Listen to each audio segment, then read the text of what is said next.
हरेर्नाम हरेर्नाम एव केवलं खलो नस्तेव नस्तेव नस्तेव गतिरन्यथा। हरेर्नाम हरेर्नाम एव केवलं खलो नस्तेव नस्तेव नस्तेव गतिरन्यथा।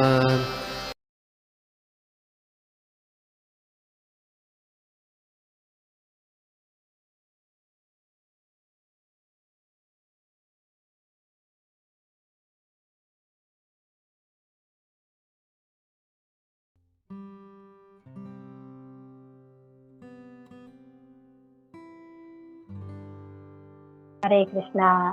सभी वैष्णवों के चरणों में कोटि कोटि दंडवत प्रणाम। आज हम शुरू करते हैं। मखेश्वरी श्रीयेश्वरी राधेश्वरी सुरेश्वरी निवेद भारतीश्वरी प्रमाण शासनेश्वरी ईश्वरी रमेश्वरी प्रमोदकानेश्वरी ब्रजेश्वरी ब्रजाधिपे राधिके नमोस्तुते। राधिके नमोस्तुते राधिके नमोस्तुते। ओम नमो भगवते वासुदेवाय। ओम नमो भगवते वासुदेवाय। ओम नमो भगवते वासुदेवाय। नारायणं नमस्कृत्यं नरं चैव नरोत्तमं देवीं सरस्वती व्यासं ततो जयो मुदीरये। नष्टप्रायेषु अभद्रेषु नित्यं भागवत सेवया भगवती उत्तमश्लोके भक्तिर्भवति नैष्ठकी। नमः पंकजनाभाय नमः पंकजमालिने नमः पंकजनेत्राय नमस्ते पंकजांगये। हे कृष्ण करुणा सिंधु दीनबंधु जगत्पते गोपेश गोपिकाकांत श्री राधाकांत नमस्ते। सप्तकांचन गौरांगी श्री राधे वृंदावनेश्वरी वृषभानुसुते देवी प्रणमामि हरिप्रिये। जय श्री कृष्ण चैतन्य प्रभु नित्यानंद श्री अद्वैत गदाधर श्रीवासादि गौर भक्तवृंद।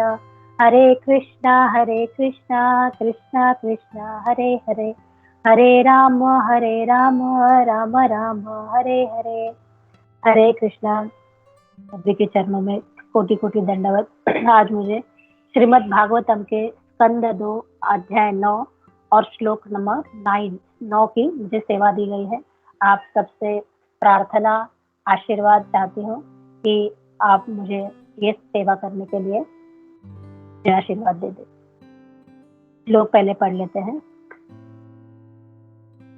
तस्मै स्वलोकं भगवान् सभाजित संदर्शयामास परं नयत्परम्।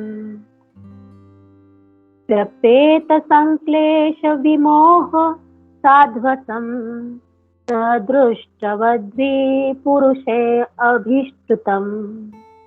अनुवाद बाय श्रील प्रभुपाद की जय। श्री भगवान ने ब्रह्मा की तपस्या से अत्यधिक प्रसन्न होकर उन्हें समस्त लोकों में श्रेष्ठ अपने निजी धाम वैकुंठ लोक को दिखलाया।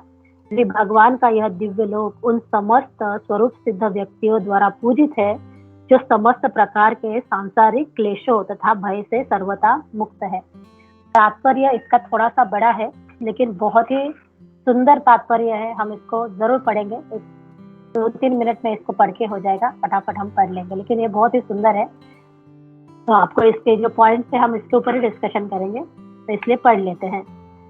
ब्रह्मा ने जो तप के कष्ट सहे वे निश्चय ही भक्ति की श्रेणी में थे, अन्यथा ब्रह्मा को स्वलोकम अर्थात श्री भगवान का निजी धाम वैकुंठ लोक न दिखता। श्री भगवान का निजी धाम अर्थात वैकुंठ न तो काल्पनिक है न भौतिक, जैसा कि निर्विशेषवादी सोचते हैं, किंतु श्री भगवान के इन दिव्य धामों की प्राप्ति भक्ति में सेवा द्वारा ही संभव है और इस प्रकार भक्त लोग इन धामों में प्रवेश करते हैं। निस्संदेह तप करना कष्टप्रद है, किंतु भक्ति योग की साधना में जो कष्ट सहे जाते हैं वो आरंभ से ही दिव्य आनंद प्रदान करने वाले होते हैं, जबकि वैकुंठ से रहित आत्म साक्षात्कार की अन्य विधियों ज्ञान योग ध्यान योग इत्यादि में तप कष्टदायी होता है और उससे अंततः कष्ट ही मिलता है और कुछ नहीं। प्राणे से रहित भूसी को चबाने से क्या लाभ। इसी प्रकार आत्म साक्षात्कार के लिए भक्ति योग के अतिरिक्त अन्य किसी प्रकार की कष्टप्रद तपस्या करने से कोई लाभ नहीं है। भक्ति योग की साधना दिव्य श्री भगवान के उदर से निकले कमल पर आसन जमाने के समान है, क्योंकि ब्रह्मा उसी पर आसीन थे। ब्रह्मा श्री भगवान को प्रसन्न करने में सफल हुए और श्री भगवान ने भी प्रसन्न होकर उन्हें अपना धाम दिखलाया।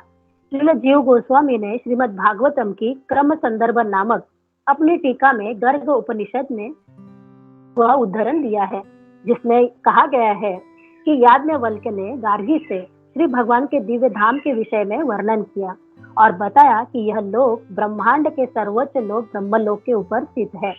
श्री भगवान का यह धाम अल्प ज्ञानियों के लिए एक गुत्थी ही बन रहता है। यद्यपि श्रीमद् भगवद गीता तथा श्रीमद् भागवतम जैसे प्रामाणिक ग्रंथों में इसका वर्णन किया गया है, यहाँ पर सदृष्ट बुद्धि शब्द महत्वपूर्ण है, जिसने वास्तव में अपने आत्मा की अनुभूति की है। वह अपनी आत्मा के दिव्य रूप का अनुभव करता है। आत्मा तथा परमेश्वर का निर्विशेष साक्षात्कार पूर्ण नहीं है, क्योंकि संसारी व्यक्तियों की धारणा से यह उल्टी ही धारणा है। श्री भगवान का व्यक्तित्व तथा श्री भगवान के भक्त का व्यक्तित्व सभी दिव्य है। उनके शरीर भौतिक नहीं होते। भौतिक शरीर में 5 प्रकार के क्लेशों का आवरण रहता है। यह है अविद्या, भौतिक बोध, आसक्ति, घृणा तथा अवशोषण। जब तक मनुष्य इन 5 क्लेशों से घिरा रहता है, तब तक वैकुंठ लोक में उसके प्रविष्ट होने का प्रश्न ही नहीं उठता। आत्मा की निर्विशेष विचारधारा भौतिक व्यक्तित्व का निषेध मात्र है और दिव्य रूप से अस्तित्व की विधायक धारणा से कोसों दूर है। अगले श्लोकों में दिव्य धाम के सगुण रूपों की व्याख्या की जाएगी। ब्रह्मा ने वैकुंठ लोक के सर्वोच्च ग्रह का वर्णन गोलोक वृंदावन के रूप में किया है, जहाँ श्री भगवान गोप पालक के रूप में निवास करते हैं और दिव्य सुरभि गायों का पालन करते हैं एवं सैकड़ों हजारों लक्ष्मियों से सेवित है। चिंतामणि प्रकर्षद मसु कल्प वृक्ष लक्षावृतेषु सुरभिरपि पालयन्तम् लक्ष्मी सहस्रशत संभ्रम सेव्यमानं गोविंदमादिपुरुषं तमहं भजामि। ब्रह्म संहिता 5.29। श्रीमद् भगवद गीता के इस कथन यद गतवान निवर्तन्ते तद्धाम परमं मम की पुष्टि यहाँ पर होती है। परम का अर्थ है दिव्य ब्रह्म, अतः श्री भगवान का धाम भी ब्रह्म है, पूर्ण पुरुषोत्तम भगवान से अभिन्न है। श्री भगवान वैकुंठ कहलाते हैं और उनका धाम भी वैकुंठ कहलाता है। ऐसे वैकुंठ का साक्षात्कार तथा पूजा दिव्य रूप तथा इंद्रियों के द्वारा ही संभव है। ओम विष्णुपादाय कृष्ण पृष्ठाय भूतले श्रीपते भक्ति वेदांत स्वामी इति नामिने नमस्ते सारस्वते देवे गौरवाणी प्रचारिणे निर्विशेष शून्यवादी पाश्चात्य देशतारिणे ओम अज्ञानतिमिरान्धस्य ज्ञानाञ्जनशलाकया चक्षुरुन्मिलितं येन तस्मै श्रीगुरुवे नमः। श्री चैतन्य मनोभीष्टं स्थापितं येन भूतले स्वयं रूप कदा मह्यं ददाति स्वपदान्तिकम्। जय श्री कृष्ण चैतन्य प्रभु नित्यानंद श्री अद्वैत गदाधर श्रीवासादि गौर भक्तवृंद।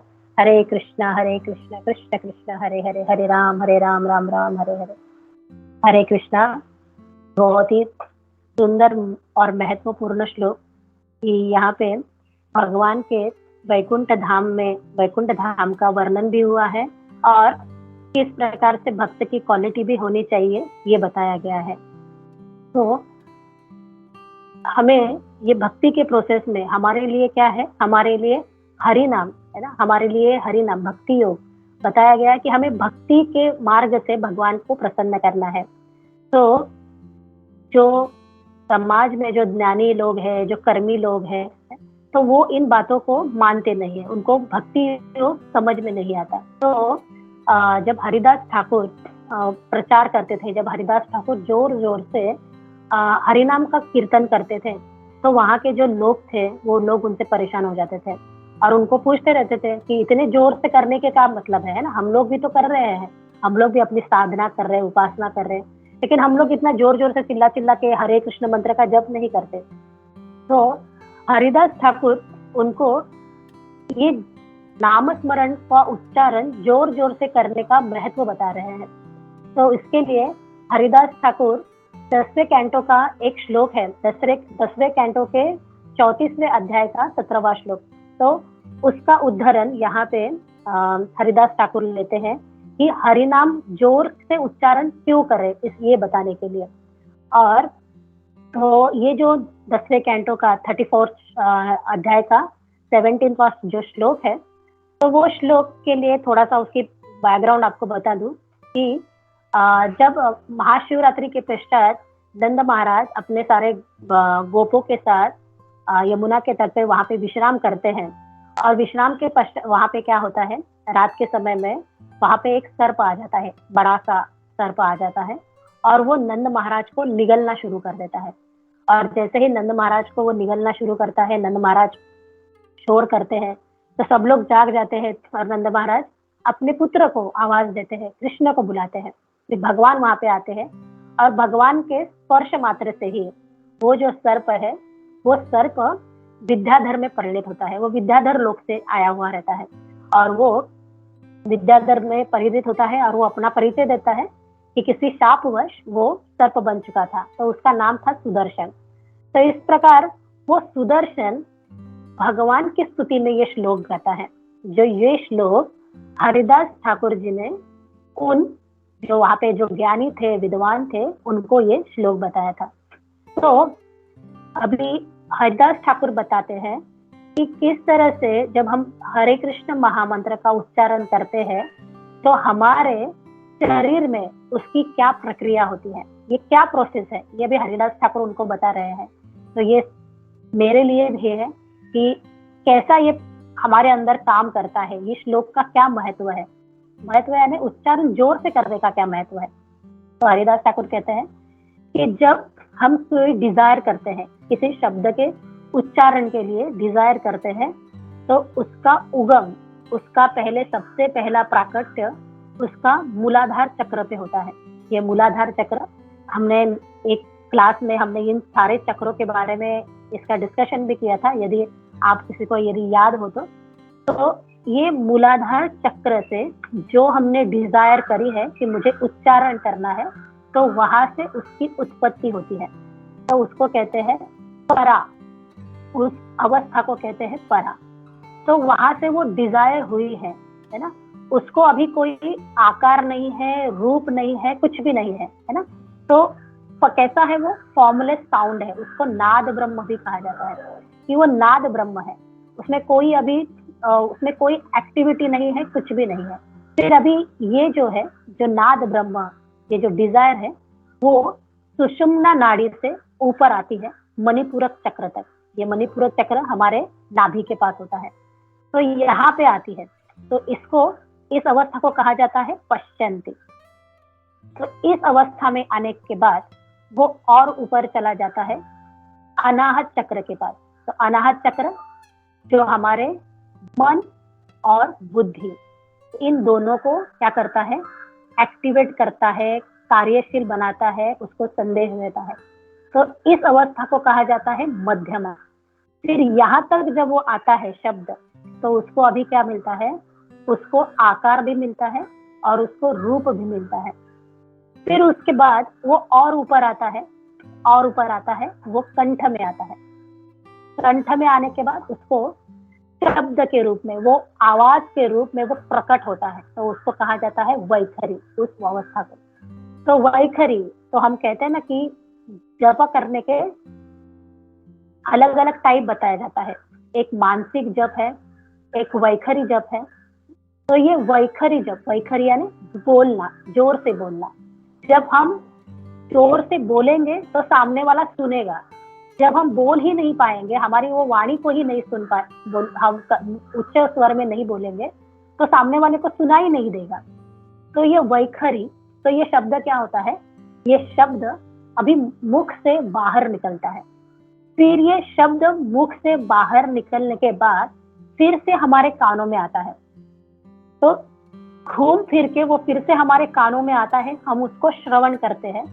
तो होता क्या है, जब हम इस मंत्र को, जब हम नामों का जप करते हैं, तो हमारे हृदय के, मन के अंदर से, है ना, हमारे अंदर से भी वो मन को भी कंट्रोल करता है। और हम जब बाहर से अपने कानों से सुनते हैं तो वो बाहर से भी मन को कंट्रोल करता है। तो कैसे होता है, सैंडविच हो जाता है कि अंदर से भी मन के ऊपर प्रेशर आ रहा है और बाहर से भी मन के ऊपर प्रेशर आ रहा है। तो इस तरह से जोर जोर से जप करने से क्या होता है, हमारा मन नियंत्रण में रहता है। तो हरिदास ठाकुर कहते हैं कि ये जो मंत्र जप है, जब ये शब्द बोले जाते हैं तो इसको प्राकृत होता है, ये प्राकृत इसका अवस्था बता रहे हैं।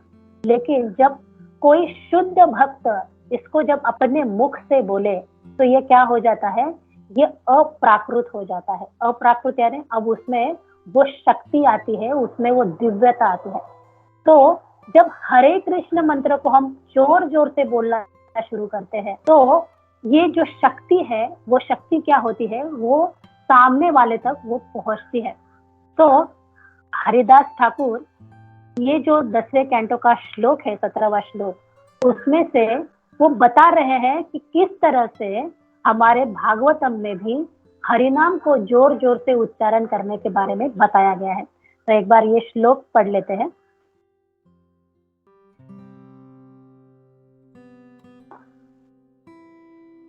यन्नाम गृहणन् किलान् श्रोतॄणात्मानमेव च सद्यः पुनाति किं भूय तस्य स्पृष्टपदाहिते।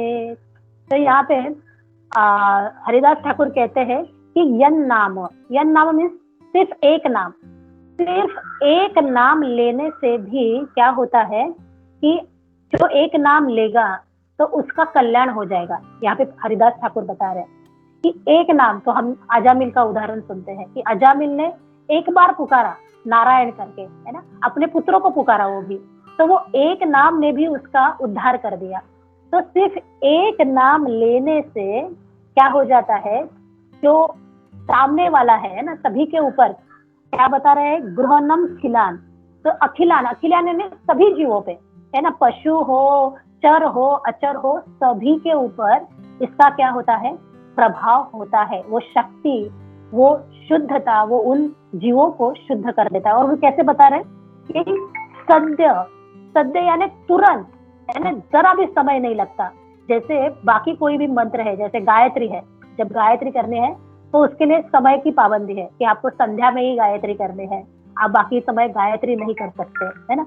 तो उस तरह से इस मंत्र को तुरंत, है ना, ये आप कभी भी बोल सकते हैं, दिन हो, रात हो, दोपहर हो, जब कहीं आप किसी भी स्थान पे हो, तो ये क्या करेगा, तुरंत तुरंत क्या करेगा, पुनाति किम, तो ये तुरंत ही आपको पुण्य कर देगा, ये तुरंत ही आपका कल्याण कर देगा, आपको शुद्ध कर देगा, पवित्र कर देगा। तो इससे और क्या चाहिए आपको, आप और क्या अपेक्षा कर रहे हैं। तो इतना सुंदर मंत्र ये हरिदास ठाकुर बताते हैं उन सारे वहां पे जो ब्राह्मण विद्वान पंडित है। लेकिन वो जो ब्राह्मण पंडित है, वो जो उनमें से है कुछ, वो विश्वास नहीं करते और हरिदास ठाकुर को कहते हैं कि यदि ये तुम्हारा कहना गलत होगा तो क्या होगा कि तुम्हारी जो नाक है ना, वो नाक तुम्हारी सड़ के गल जाएगी, और यदि मेरा गलत कहना गलत होगा तो ये मेरे साथ घटेगा, मेरी नाक सड़ के गल जाएगी। और होता क्या है, कुछ दिनों के पश्चात ही, है ना, दिनों के, महीनों के भी नहीं, कुछ दिनों के पश्चात ही उस विद्वान को एक रोग लग जाता है और रोग से उसकी नाक पूरी खराब हो जाती है, सड़ जाती है। तो इस तरह से ये हरिनाम को जोर जोर से उच्चारण के बारे में हरिदास ठाकुर बता रहे हैं। और जो हरिदास ठाकुर जी ने जो बताया था, तो इसी श्लोक का संदर्भ लेके श्री जीव गोस्वामी और श्री सनातन गोस्वामी जी अपनी टीकाओं में आगे बताते हैं कि किस तरह से ये हरिनाम ही हमारा उद्धार करेगा, ये हरिनाम ही हमें तारेगा। आगे के जो पैराग्राफ है, जो लास्ट पैराग्राफ है, उसमें बता रहे हैं कि कैसे हमारा आचरण भी होना चाहिए एक भक्त को, है ना। एक भक्त कैसे होना चाहिए, उसको किस तरह से उसके अंदर वो गुण होने चाहिए कि वो भगवत धाम जाने के लिए, है ना, अपने आप को उन गुणों से परिपूरित करना होना चाहिए। तो इस वो गुण आएंगे कैसे? तो एक तुकाराम महाराज की एक बहुत ही सुंदर कथा है, शायद आप में से भी बहुत लोगों ने सुनी भी होगी, भक्तों ने यहाँ पे। तो तुकाराम महाराज भी क्या करते थे, प्रचार करते थे, है ना। हरिनाम का प्रचार करते थे, लोगों को कहते थे हरि मुखे मणा पुण्याची गणना कौन करी, ये मराठी में है। तो वहां के भी जो गांव के जितने भी ब्राह्मण पंडित वगैरह सब थे, तथाकथित भोंदू फसवेगिरी करने वाले, तो वो सब क्या थे, तुकाराम महाराज से बड़े चिढ़ते थे, क्योंकि उनका धंधा बंद हो गया था तुकाराम महाराज की वजह से। तुकाराम महाराज लोगों को बताते थे कि ये ऐसे जादू टोना, ये कर्म कांड, ऐसे सब करने से भगवान की प्राप्ति नहीं होगी, है ना। आपकी कोई इच्छा भी है तो भक्ति करो, भक्ति से आपकी इच्छाएं प्राप्त हो जाएगी। विठल का भजन करो, विठल की पूजा करो। तो इन ब्राह्मणों को क्या हो गया था, सारा कारोबार चौपट हो गया था। तो इन्होंने क्या किया, जो गांव के एक वरिष्ठ मुंबाजी महाराज करके थे, जो सासवड़ में रहते थे, तो सासवड़ में, और तुकाराम महाराज देहू में रहते थे।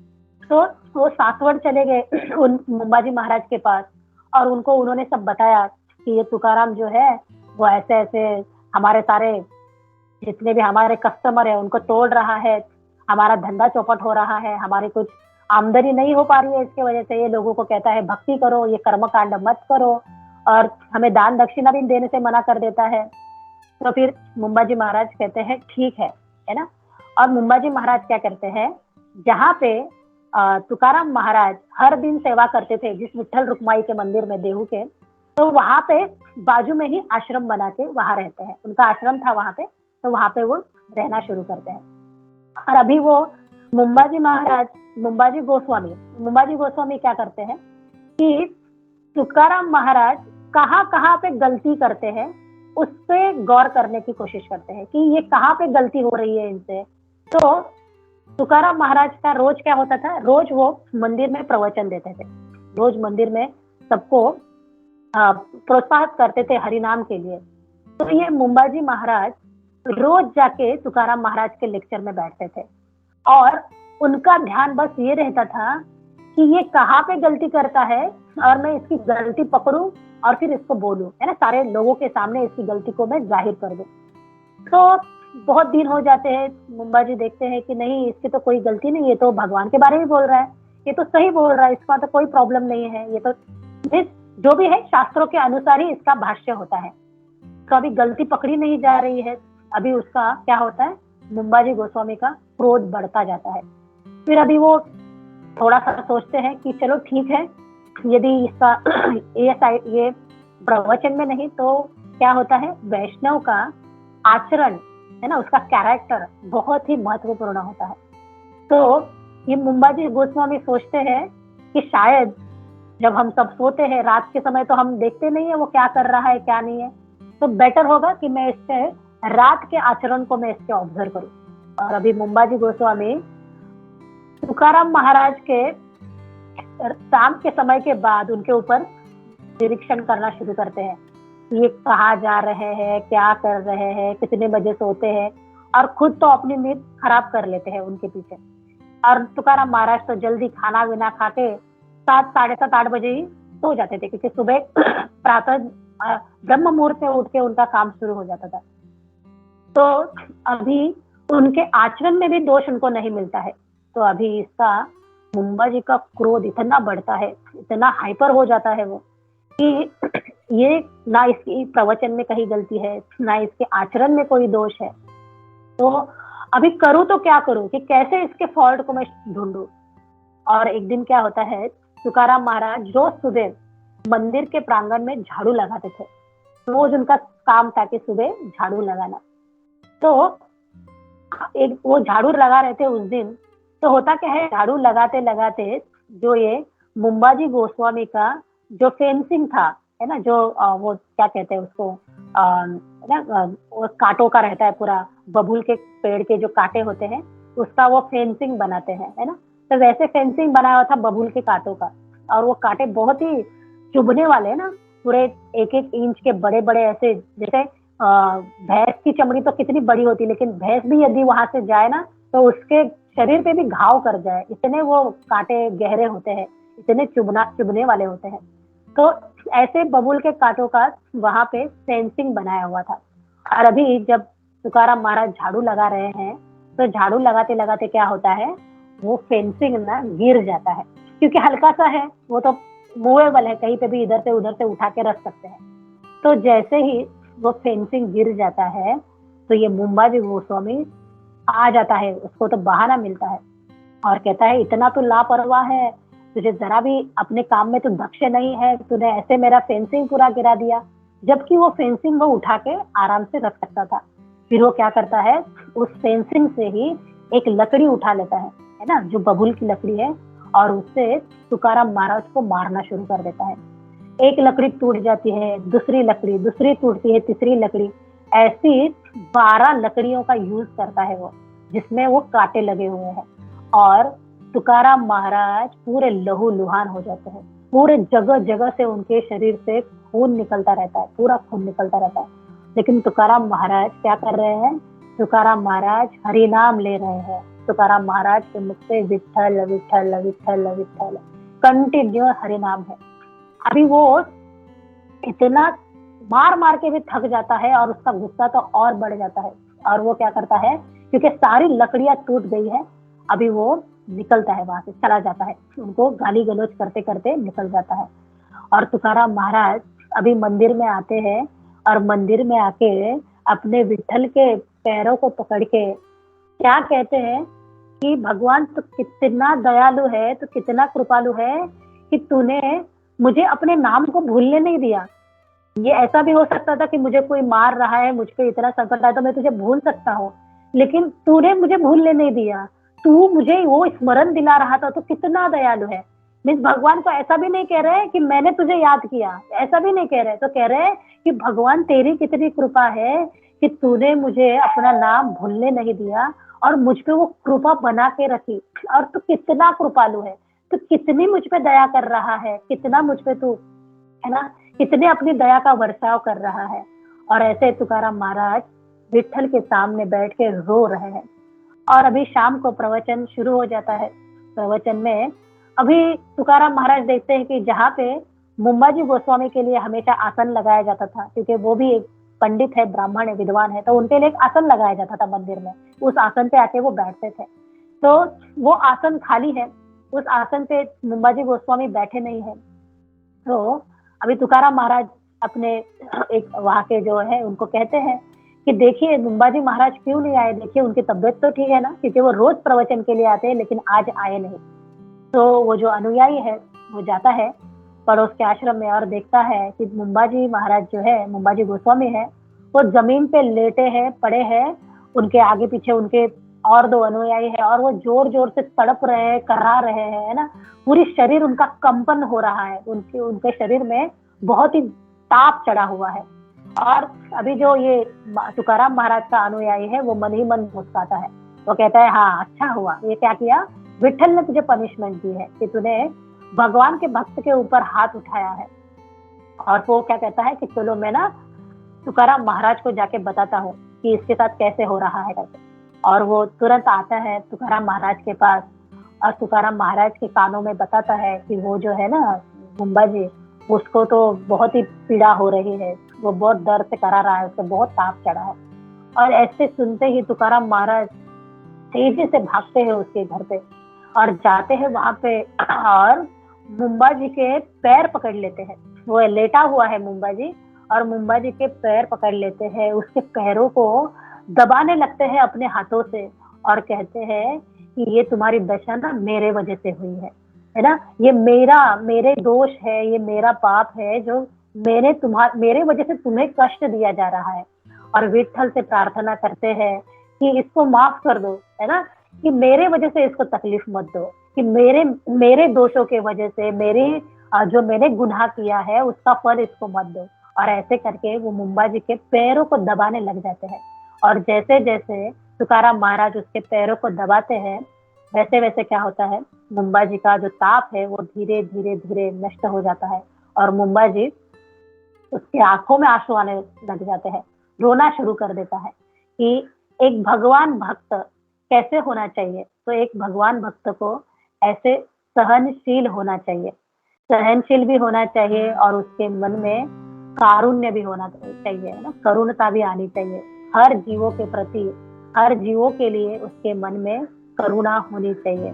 तो इस श्लोक में भी यही बताया गया है कि हमें वैकुंठ, है ना, जहाँ पे कोई कुंठा नहीं है, जहाँ पे कोई जन्म मृत्यु जरा व्याधि का भय नहीं है, ऐसे वैकुंठ में हमें जाना है। तो हमारे अंदर भी ये सारे गुण हमें डेवलप करने होंगे, हमें उत्पन्न करने होंगे। तो यहाँ पे मैं अपनी वाणी को विराम दूंगी। आपको किसी को कुछ ऐड करना है, कुछ बताना है, और मेरे से जो गलतियां हुई है प्लीज मुझे भी उसके बारे में बताइए। हरे कृष्णा, धन्यवाद।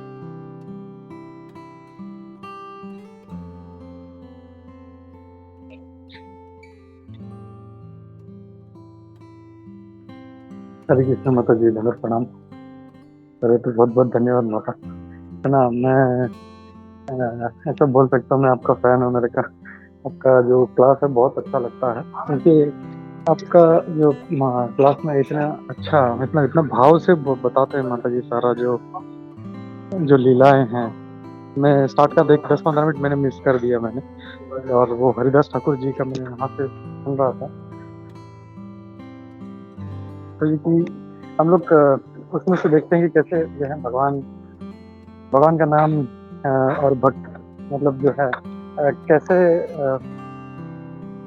ये एक अच्छा जो है हम लोगों को भक्ति आगे बढ़ाने के लिए ये सारा माध्यम है हम लोगों को।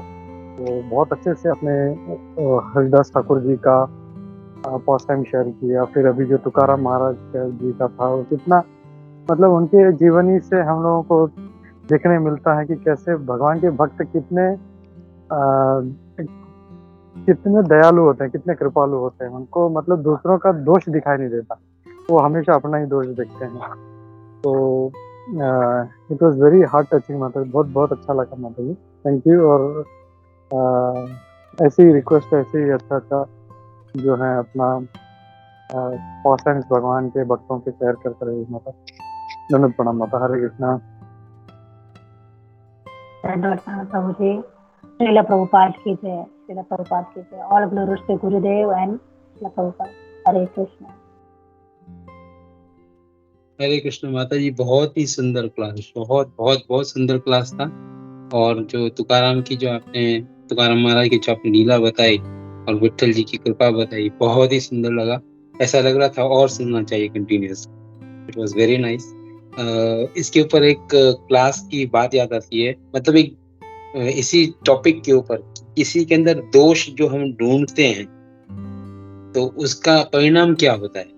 कि हम लोगों को एक, जैसे कहा जाता है कि एक पेपर के ऊपर, व्हाइट पेपर है, पूरा एकदम साफ सफेद पेपर है, तो उसके ऊपर एक हमने काला सा छोटा सा एक डॉट बना दिया, तो लोग जो है उस डॉट को देखते हैं, वो पूरे सफेद पेज को नहीं देखते।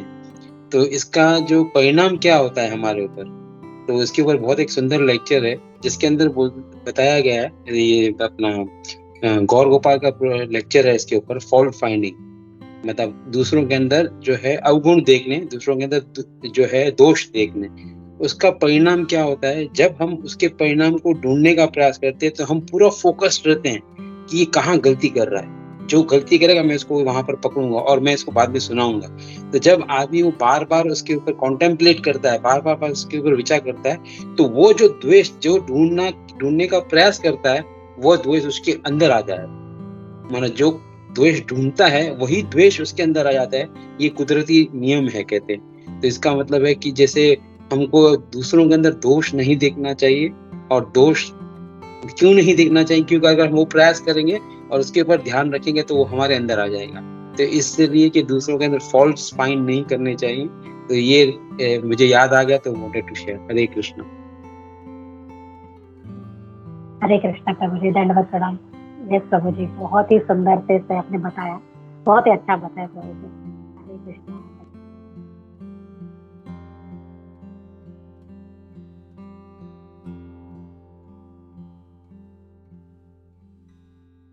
हरे कृष्णा माता जी।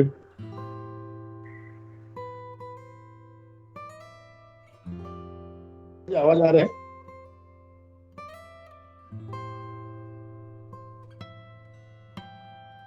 हाँ माता जी, अब मेरे को पता नहीं है कि वहाँ आवाज आ रहा है, मैं बोल लूँ कंटिन्यू? अगर आ रहा है तो प्लीज बताइए मेरे मोबाइल जी में। प्रभु जी, आ रही है आवाज, आवाज आ रही है। माता जी काफी सुंदर क्लास था आपका, और जब आप क्लास देते हो हकीकत में आप बहुत सुंदर क्लास देते हो माता जी। मेरे को ना एक तो ये पूछना है कि जो तुकाराम महाराज का आपने जो ये स्टोरी सुनाया, काफी सुंदर स्टोरी सुनाया, शुद्ध भक्त का स्टोरी सुनाया माता जी, ये कोई सी परंपरा से है या मतलब हमारी जो 4 संप्रदायों में से किसी एक संप्रदाय से है या कैसे है माता जी, थोड़ा बताइए प्लीज।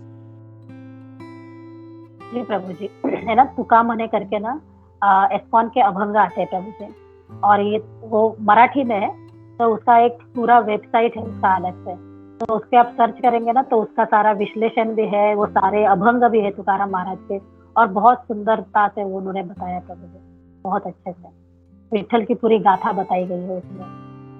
तो तुकामने करके आप उसको सर्च कर सकते हैं प्रभु जी यूट्यूब पे। नहीं, जो हमारी 4 संप्रदाय हैं, प्रामाणिक संप्रदाय, उनमें से कोई एक है क्या? हाँ प्रभु जी, ये भी तो ब्रह्म गौड़ मध्य संप्रदाय से ही है ना, क्योंकि विठल जी वो भी तो कृष्ण का ही अवतार है, और चैतन्य महाप्रभु से तुकाराम महाराज दीक्षा लिए हुए थे, है ना, वो उनके गुरु थे। तो हाँ, तो इसलिए वो परंपरा शिष्य से। महाराज, हरि बोल, क्या कहा, क्या पकड़ोगे? मतलब चैतन्य महाप्रभु के शिष्य रहे हैं तुकाराम जी महाराज। जी जी, जब चैतन्य महाप्रभु दक्षिण यात्रा में भ्रमण करने आए थे, तब तुकाराम महाराज जी से भी उनका मिलना हुआ था, और फिर वहां से तुकाराम महाराज ने चैतन्य महाप्रभु से दीक्षा ले ली थी। ओके, थैंक यू माता जी, बहुत सुंदर। और माता जी एक आपने ये चीज बताई थी कि जो प्राकृत शब्द होता है या, और जो शुद्ध भक्त जब इस चीज को बोलते हैं तो वो अप्राकृत हो जाता है। थोड़ा एक बार वापस इस लाइन को रिपीट कीजिए ना प्लीज माता जी। जी जी, जब शब्द जब निकलते हैं मुंह से, है ना, तो वो शब्द जब मुंह से निकलते हैं तो उसको प्राकृत कहा गया है। जैसे हम बोल रहे हैं, है ना, इसमें कोई शक्ति नहीं है, जैसे मैं भी बोल रही हूँ उसमें कोई शक्ति नहीं है, लेकिन जब हम भगवान के नाम का उच्चारण करेंगे, जब, और भगवान के नाम का उच्चारण कौन करेगा? जिसको भगवान के प्रति श्रद्धा है, जिसको भगवान के प्रति विश्वास है ना, तो वो भगवान का भक्त ही उसका उच्चारण करेगा। तो कहते हैं ना कि वो एक बार भी हरि नाम लेता है तो वो भगवान उसके ऊपर कृपा कर देते हैं, तो वो अपनी शक्ति डाल देते हैं, वो अप्राकृत बन जाता है प्रभु जी, है ना। इस तरह से हरिदास ठाकुर बता रहे थे। ओके ओके, थैंक यू माता जी। हरे कृष्णा। हरे कृष्णा, दंडवत प्रणाम प्रभु जी। दंडवत प्रणाम माता जी, दंडवत प्रणाम। हरे कृष्णा माता जी, दंडवत प्रणाम। दंडवत प्रणाम प्रभु जी। माता जी बहुत अच्छा क्लास एज यूजुअल आपका, जो आप स्टोरीज बताते हो इतने अच्छे तरह भाव से बताते हो कि वो सुनने में बहुत अच्छा लगता है। आपने वो मुंबाजी महाराज के बारे में जो बताया था, तभी मधुसूदन विष्णु प्रभु जी ने हम लोग को उत्तम अधिकारी का एक फीचर बताया था कि वो उत्तम अधिकारी प्रवचन नहीं देते, कभी किसी प्रचार नहीं करते, क्योंकि उनको लगता है कि उनके अलावा सभी जो है वो अच्छे भक्त है करके। तो यहाँ पे तुकाराम महाराज जी ऐसे बोल रहे हैं कि विठल को बोलते हैं कि मेरा दोष है, जबकि वो पूरा दोष मुंबाजी का होने के बावजूद तुकाराम महाराज बोल रहे हैं कि ये मेरा दोष है करके। तभी मेरे को मधुसूदन विष्णु प्रभु जी का वो पर्टिकुलर पॉइंट याद आ गया था। थैंक यू माता जी, हरे कृष्णा। जी प्रभु जी, बहुत सुंदर आपने बताया कि एक उत्तम अधिकारी की, है ना, यही व्याख्या है कि वो, जैसे उद्धव कृष्ण प्रभु जी ने भी कहा कि हम दूसरों के दोष नहीं देखते, वो अपने ही आप में उन दोषों को सोचते रहते हैं कि मैं ही वो पतित हूँ, मुझ में ही कोई दोष रहा होगा, इसलिए ऐसे हो रहा है।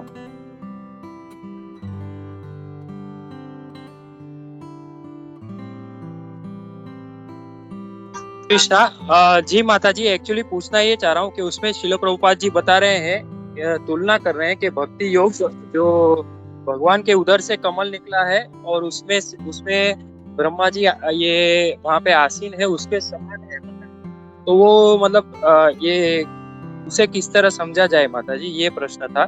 और दूसरा माता जी वो था जो उसमें भौतिक शरीर से जो भगवान के धाम वैकुंठ में नहीं जा पाते, उसका वहाँ पे कारण बताए थे ऐसे 5। तो वो थोड़ा सा ये उसमें उनका कारण तो ऐसा ही है सब में अविद्या और वो सब, लेकिन बाकी जो था वो थोड़ा वो समझता था।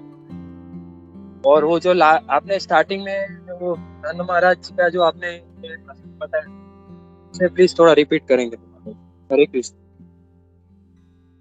हरे कृष्ण प्रभु जी। जी, आपके पहले प्रश्न का उत्तर देने का प्रयास करेंगे। प्रभु जी, जैसे आप बता रहे हैं कि ये भक्ति योग में ब्रह्मा जी कमल नाल से निकल के कमल के, है ना, वो फूल पे आसीन होते हैं। तो भक्ति योग यहाँ पे प्रभुपाद जी बता रहे हैं कि ये जो ब्रह्मा जी है ये भगवान के प्रिय भक्त है ना। उन्होंने वो तप किए हैं, उन्होंने वो कष्ट तय किए हैं ना। 100 वर्षों तक वो तपस्या करते रहे वहां पे, जब वहां पे कोई नहीं था, है ना। और भगवान की वाणी को बस उन्होंने सुना, तप, ये 2 शब्द सुने और उन्होंने वो तपस्या करना शुरू कर दिया। तो ये क्या है, भगवान की प्रसन्नता के लिए किया गया कार्य है ना, भगवान की आज्ञा अनुसार किया गया कार्य। और भगवान की आज्ञा अनुसार जो कार्य किया गया है, तो भगवान की क्या है, वो भक्ति योग है, क्योंकि भगवान को प्रसन्न करने के लिए किया गया है। तो इस तरह से वो भगवान की प्रसन्नता के लिए ब्रह्मा जी ने वो भक्ति योग, है ना, वो भक्ति योग हो गया कि उसमें उन्होंने भगवान को, अपने आप को भगवान से जोड़ा है। तो ये प्रथम जीव है ब्रह्मा जी, और ये अभी सृष्टि की उत्पत्ति करने वाले हैं और भगवान उनको वो सारी शक्ति प्रदान करने वाले हैं। तो इस तरह से ये भक्ति योग है ना, कि भगवान के आदेशों को मान के, उनकी आज्ञा का पालन करके ब्रह्मा जी ने उनका जो भक्ति योग को, है ना, भक्ति योग का आरंभ किया, या वहां से उन्होंने पालन किया है। तो ये आपके प्रश्न का उत्तर समाधान कर पाई हूँ प्रभु जी। हरे कृष्णा। जी माता जी, धन्यवाद माता जी। हरे कृष्णा। और अभी आपने जो सेकंड क्वेश्चन पूछा था कि ये जो दोष है ना, तो ये दोष है भौतिक, जो भवसागर के है। तो कुंठा, इस भौतिक जगत को कहा जाता है कुंठा, और वैकुंठ को, जो आध्यात्मिक जगत है, उसको वैकुंठ कहा जाता है। तो जैसे भगवत गीता में भगवान कहते भी है कि ये जो सृष्टि है ये आध्यात्मिक जगत की 1/4 ही पार्ट है ना। तो 3/4 पार्ट वो वैकुंठ है, इतना बड़ा वैकुंठ है जो 3/4 पार्ट का है, और ये 1/4 पार्ट ही ये भौतिक जगत है। तो ये कितना कम है ना। और इतने सारे लोग वहां पे उस वैकुंठ में है अभी भी, है ना। वहां पे उनका, वहां पे परमानेंट स्थान वो पा चुके हैं। तो ये कैसे पा चुके हैं, तो हम लोग जो ये 4 जैसे चतुर्युग देखते हैं, सबसे पहला सतयुग। तो सतयुग में जो 1 लाख वर्ष की आयु होती थी लोगों की, तो उस 1 लाख वर्ष की आयु में तब क्या था, ध्यान प्रोसीजर था कि भगवान प्राप्ति के लिए ध्यान करना है। तो उन लोगों में, जब हम भी उस जीवों में थे, है ना, हम भी सतयुग में थे, तो हम लोग वो कर नहीं पाए, हम उतना प्रयास नहीं कर पाए। तो जिन्होंने प्रयास किया वो सतयुग में ही चले गए भगवान के धाम में। फिर उसमें से बाकी रह गए, वो आ गए त्रेता युग में। त्रेता युग में आ गया यज्ञ। यज्ञों से भगवान को प्रसन्न करना है, भगवान की प्राप्ति करनी है। तो तब मनुष्य की आयु रह गई थी 10,000 वर्ष। 10,000 वर्षों में हम उस समय भी प्रयास नहीं कर पाए। हमने तभी भी अपने आप को भगवान की प्राप्ति के लिए हमने वो प्रयास नहीं जुटा पाए, या हमारे में वो त्रुटि रह गई, हम कर नहीं पाए। तो उससे क्या हो गया, हम फिर से आ गए द्वापर युग में। द्वापर युग में आने के बाद, द्वापर युग का समय रह गया 1000 ईयर। तो उस 1000 ईयर में क्या है कि भव्य दिव्य अर्च विग्रहों की सेवा करना। तो उस समय भी हम भगवान को, उस भव्य दिव्य से भगवान के अर्च विग्रहों को हम वो यजन वाजन नहीं कर पाए, भगवान की पूजा अर्चना नहीं कर पाए। फिर क्या हो गया हमारे लिए, फिर हम और कलयुग में ढकले गए। तो हमारे अंदर क्या है, हमारे अंदर ये अविद्या है, भगवान को न जान पाने की, न करने की आलस्य है। फिर क्या है, दूसरों में दोष ढूंढना, जैसे प्रभु जी ने कहा फॉल्ट फाइंडिंग करना, है ना। फिर क्या है, ईर्ष्या है, क्रोध है, हमारी आसक्ति है, मोह है हमारा, है ना। हमारी हर चीजों पे हम आसक्त रहते हैं। कोई चीजों पे आसक्त नहीं तो हमारी बुद्धि पे, हमारे पैसों पे, है ना, हमारे पोजीशन पे, इस पे भी हमें अहंकार रहता है, घमंड रहता है। तो इससे हम लोग क्या हो गए, हम लोग अभी कलयुग में आ गए हैं। कलयुग में लगभग 70 या 100 साल की आयु है ना। और उसमें अभी क्या है, हरिनाम। तो हरिनाम लेने के लिए इसके लिए भी हमें इतना प्रयास करना पड़ रहा है। मुझे तो मेरे एज के 35 इयर्स के बाद मैंने हरिनाम के लिए मैंने शुरुआत करी, जबकि मेरे बच्चे 6 वर्ष से ही लगे रहे। तो कभी कभी मन में इतना दुख होता है कि कितने पापी है हम, कि इतना पाप किया था कि इतना समय लगा कि किस गुरु की कृपा हो, किसी वैष्णव की हम पे कृपा हो। इतने दोष भरे हुए थे, इतने पापों से लदे हुए थे कि भगवान का नाम भी हमारे तक नहीं पहुंच पाए, है ना। हम भगवान के इर्द गिर्द भी पहुंच नहीं पाए। तो ये हमारे लिए बड़ा ही सुवर्ण अवसर है कि अभी इस समय हमें वैष्णवों की कृपा भी हो रही है। इन वैष्णवों की कृपा से और कृष्ण की कृपा से हमारे जीवन में गुरु भी आ गए हैं। ये जो गुरु है जो हमें भगवत धाम जाने के लिए हमें मार्गदर्शन कर रहे हैं, लेकिन फिर भी क्या करते हैं, हम आलस कर जाते हैं, है ना। हम उन नियमों का ठीक से पालन नहीं करते। तो ये मेरे लिए है प्रभु जी कि कहीं ना कहीं तो त्रुटियां रह ही जाती है, क्योंकि क्या है, हमने अपने शरीर को उस तरह से ट्रेनिंग दी हुई है ना। उस तरह से हमने अपने शरीर को ढाला हुआ है बचपन से, ऐसे ही खाना है, वैसे ही आराम से उठना है। तो धीरे धीरे गुरु की कृपा से हमारे जीवन में वो बदलाव आ रहे हैं और हमें वो बता रहे हैं कि भगवत धाम जाने के लिए कैसे प्रयास होने चाहिए, कैसे हमारा दिनचर्या होनी चाहिए। तो जिससे क्या होगा, ये हरि नाम लेने से हमारे मन का शुद्धिकरण होगा, हमारा मन धीरे धीरे पवित्र हो जाएगा और ये धीरे धीरे करके क्या करेगा, हमें उस सिद्धि तक लेके जाएगा। ये हरि नाम ही हमें सिद्ध कर देगा। तो इस तरह से प्रभुपाद जी बताते हैं कि कैसे हम हमारे दोषों को भी दूर करेंगे, ये हरि नाम ही है।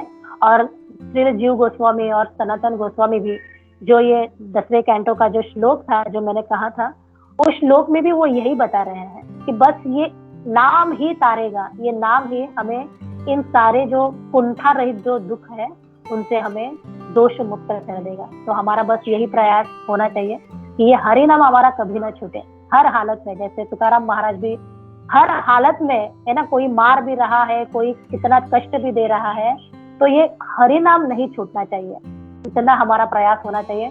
और भगवान से बस यही हमारी प्रार्थना होनी चाहिए। हरे कृष्ण प्रभु जी, मैं आपके जो प्रश्न थे उनका कुछ समाधान कर पाई हूँ प्रभु जी। हरे कृष्णा। हरे कृष्णा। अभी सुनाई दे रहा है माता जी आवाज मेरा? हरे कृष्णा। जी माता जी, धन्यवाद माता जी, आपने बहुत ही ये सुंदर तरीके से ये जो प्रश्न था, एक्चुअली इसमें मेरी जिज्ञासा ये थी कि ये जो 5 जो अलग प्रकार के बंधन दिखाए हैं उसके बारे में थोड़ा समझना था, लेकिन आपने इन सब का जो सीधा सॉल्यूशन ही बता दिया हरे कृष्णा महामंत्र के माध्यम से। तो धन्यवाद माता जी।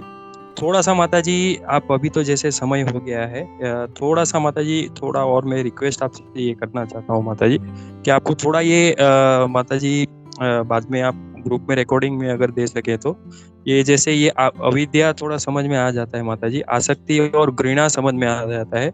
इसमें इंग्लिश में एब्जॉर्प्शन और अवशोषण लिखा है हिंदी में, तो माता जी इसके बारे में थोड़ा सा बताएंगे ये किस प्रकार का ये क्लेश है हम लोग के लिए।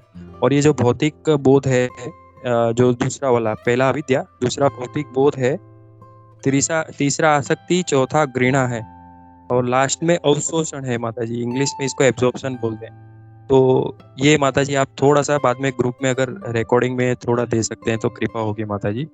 हरे कृष्णा। और माता जी ये जो अभी तो बहुत ही टाइम हो गया है और सॉरी मैंने एक ही साथ इतने प्रश्न पूछ लिए, सिर्फ ये एक नंद महाराज का वो प्रसंग था, वो थोड़ा सा ये हुआ था, तो वो भी अगर आप रिकॉर्डिंग में देंगे तो बहुत बड़ी कृपा होगी माता जी। और दंडवत प्रणाम, धन्यवाद माता जी, आपने बहुत ही अच्छी तरह से ये समझाया और जो सीधा आपने डायरेक्ट जो सार था उसके ऊपर ही डायरेक्ट आपने बताया आंसर। थैंक यू माता जी। हरे कृष्णा, साधु साधु, दंडवत प्रणाम आपको और सभी को। हरे कृष्ण प्रभु जी। प्रभु जी एकदम शॉर्ट में आपने जो ये 5 गुणों के लिए जो बोला है, तो ये भौतिक बोध यानी जैसे हमारी इंद्रिया सीमित है ना, ये हमने भगवद गीता में भी पढ़ा है। तो ये भौतिक बोध उसी के लिए है कि हम लिमिटेड है, हमारी इंद्रिया लिमिटेड है, हम उसके परे नहीं देख सकते, है ना। जैसे ये दीवार है, ये दीवार के पीछे जो है ऊपर बाजू के घर में क्या हो रहा है मैं देख नहीं पाऊंगी, है ना। तो ये है कि लिमिटेड इंद्रिया। तो ये भौतिक बोध कि हमारा जो भी है, हमारी इंद्रिया है वो कैसी है, सारी भौतिकता से हमारे पास वो उतना लिमिटेशन है, हमारी इंद्रियों को लिमिटेड रखा गया है। तो हम उसके परे नहीं जा सकते। हम जितना भी सुन रहे हैं, है ना, तो हम उन भगवान के जो अभी ब्रह्मांड में अलग अलग ब्रह्मांड है जहाँ पे भगवान की नित्य लीलाएं चल रही है, हम नहीं सुन पा रहे हैं, है ना। हमारी उतनी शुद्धता भी नहीं है, हमारी उतनी कैपेसिटी भी नहीं है। तो हम क्या है कि भौतिक बोध, ये हमारा दोष है, ये हमारी इंद्रियों का दोष है, क्योंकि हमने अपने इंद्रियों को इसी में लगाया है। हमने अपने इंद्रियों को इसी के लिए ट्रेन किया है कि कैसे मुझे इंद्रिय प्राप्ति, मुझे इंद्रिय सुख कैसे मिलता रहे। हमने इसी के ऊपर प्रयास किया है पूरे जन्म, है ना। हमने जॉब भी किया है, हमने एजुकेशन भी की है, हमने अपनी गृहस्थी भी संभाली है, तो हमने अपने इंद्रिय तृप्ति के लिए किया है। तो हमारी इंद्रियां इसमें ज्यादा व्यस्त है, तो हमें वो भौतिक बोध, तो हमारा क्या है, ये हमारा दोष है कि हम लोग इंद्रिय सुख के लिए हम लालयित रहते हैं। और अवशोषण, अवशोषण एब्जॉर्प्शन, यानी यहाँ पे बताया गया है कि अवशोषण यानी मोह, जैसे धृतराष्ट्र को अपने संतान के प्रति था, है ना, वो आसक्ति, वो मोह इतना ज्यादा था, मोह कह सकते हैं, मोह इतना ज्यादा था कि वो दूसरे पे अत्याचार हो रहा है, पांडवों पे अत्याचार कर रहे थे, है ना। पांडवों के उनको जान से मारने तक के लिए वो तैयार थे, है ना। क्यों? क्योंकि मेरे बच्चों को वो राज मिलना चाहिए, मेरे बच्चों को वो मिलना चाहिए। जैसे कैकेयी का भी, जो मंथरा कैकेयी को जब बोलती है ना, तो भरत की खुशी के लिए, भरत के लिए इतना मोह है कैकेयी के मन में कि भरत के लिए वो भगवान श्री राम को वनवास भेज देती है। तो ये अवशोषण कि हम क्या करते हैं, इतना मोह में अंधे हो जाते हैं, मोह में पागल हो जाते हैं कि हम दूसरों पे अत्याचार भी कर रहे हैं, वो समझ में नहीं आता। हरे कृष्णा प्रभु जी।